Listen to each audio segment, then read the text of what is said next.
Persediaan buah khususnya buah lokal yang terus digunakan untuk memenuhi kebutuhan bahan upacara masyarakat masih dikalahkan persediaan buah impor.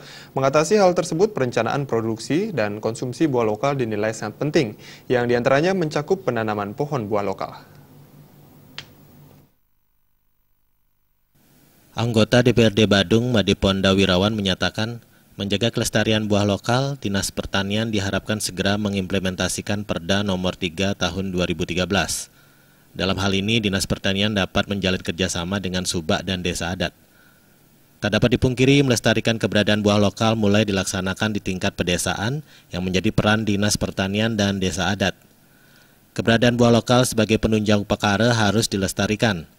Dinas Pertanian yang bekerjasama dengan Desa Adat dapat melakukan penanaman pohon buah lokal. Semestinya dengan penerapan Perda Nomor 3 Tahun 2013, buah lokal wajib digunakan dalam upacara. Peran serta dinas terkait diharapkan untuk mengimplementasikan perda ini di masing-masing desa adat.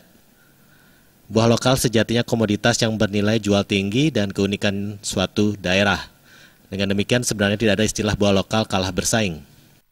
Ini akan bisa berjalan dengan baik di Kabupaten Bandung kalau itu bisa kita laksanakan di masing-masing desa adat. Inilah perannya Dinas Pertanian juga perlu berkoordinasi dengan PA Desa Adat untuk penanaman pohon-pohon upokaro yang menunjang daripada upokaro itu sendiri maupun buah-buah lokal untuk prasarana daripada karya-karya yanyo yang dibangun oleh masing-masing desa adat.